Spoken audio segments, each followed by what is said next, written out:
एक घर में 3 भाई और एक बहन थी। बड़ा और छोटा पढ़ने में बहुत तेज थे। उनके माँ बाप उन चारों से बेहद प्यार करते थे, मगर मझले बेटे से थोड़ा परेशान से थे। बड़ा बेटा पढ़ लिखकर डॉक्टर बन गया। छोटा भी पढ़ लिखकर इंजीनियर बन गया। मगर मझला बिल्कुल आवारा और गंवार बन के ही रह गया। सबकी शादी हो गई। बहन और मझले को छोड़ दोनों भाइयों ने लव मैरिज की थी। बहन की शादी भी अच्छे घराने में हुई थी। आखिर भाई सब डॉक्टर इंजीनियर जो थे। अब मझले को कोई लड़की नहीं मिल रही थी। बाप भी परेशान, माँ भी। बहन जब भी मायके आती सबसे पहले छोटे भाई और बड़े भैया से मिलती, मगर मझले से कम ही मिलती थी, क्योंकि वह न तो कुछ दे सकता था और न ही वह जल्दी घर पे मिलता था। वैसे वह दिहाड़ी मजदूरी करता था। पढ़ नहीं सका तो नौकरी कौन देता। मझले की शादी किए बिना बाप गुजर गए। माँ ने सोचा कहीं अब बंटवारे की बात न निकले, इसलिए अपने ही गांव से एक सीधी साधी लड़की से मझले की शादी करवा दी। शादी होते ही न जाने क्या हुआ कि मझला बड़े लगन से काम करने लगा। दोस्तों ने कहा, ए चंदू आज अड्डे पे आना। चंदू आज नहीं फिर कभी। दोस्त, अरे तू शादी के बाद तो जैसे बीबी का गुलाम ही हो गया। चंदू, अरे ऐसी बात नहीं। कल मैं अकेला एक पेट था तो अपने रोटी के हिस्से कमा लेता था। अब 2 पेट है, आज कल और होगा। घर वाले नालायक कहते हैं मेरे लिए चलता है। मगर मेरी पत्नी मुझे कभी नालायक कहे तो मेरी मर्दानगी पर एक भद्दा गाली है, क्योंकि एक पत्नी के लिए उसका पति उसका घमंड, इज्जत और उम्मीद होता है। उसके घरवालों ने भी तो मुझ पर भरोसा करके ही तो अपनी बेटी दी होगी, फिर उनका भरोसा कैसे तोड़ सकता हूँ। कॉलेज में नौकरी की डिग्री मिलती है और ऐसे संस्कार माँ बाप से मिलते हैं।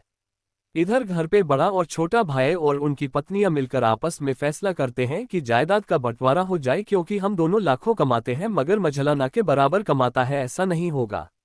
माँ के लाख मना करने पर भी बंटवारा की तारीख तय होती है। बहन भी आ जाती है, मगर चंदू है कि काम पे निकलने के बाहर आता है। उसके दोनों भाई उसको पकड़कर भीतर लाकर बोलते हैं कि आज तो रुक जा, बंटवारा कर ही लेते हैं। वकील कहता है ऐसा नहीं होता, साइन करना पड़ता है। चंदू, तुम लोग बंटवारा करो, मेरे हिस्से में जो देना है दे देना। मैं शाम को आकर अपना बड़ा सा अगूंठा चिपका दूंगा पेपर पर। बहन, अरे बेवकूफ, तू गंवार का गंवार ही रहेगा। तेरी किस्मत अच्छी है कि तू इतनी अच्छे भाई और भैया मिले। माँ, अरे चंदू आज रुक जा। बंटवारे में कुल 10 बीघा जमीन में दोनों भाई 5-5 रख लेते हैं और चंदू को पुश्तैनी घर छोड़ देते हैं। तभी चंदू जोर से चिल्लाता है, अरे फिर हमारी छुटकी का हिस्सा कौन सा है। दोनों भाई हंसकर बोलते हैं, अरे मूर्ख, बंटवारा भाइयों में होता है और बहनों के हिस्से में सिर्फ उसका मायका ही है। चंदू, ओ शायद पढ़ा लिखा न होना भी मूर्खता ही है। ठीक है, आप दोनों ऐसा करो, मेरे हिस्से की वसीयत मेरी बहन छुटकी के नाम कर दो। दोनों भाई चकित होकर बोलते हैं, और तू। चंदू माँ की ओर देख के मुस्कुरा के बोलता है, मेरे हिस्से में माँ है ना। फिर अपनी बीबी की ओर देखकर बोलता है मुस्कुरा के, क्यों चंदूनी जी, क्या मैंने गलत कहा। चंदूनी अपनी सास से लिपटकर कहती है, इससे बड़ी वसीयत क्या होगी मेरे लिए कि मुझे माँ जैसी सासू मिली और बाप जैसा ख्याल रखना वाला पति।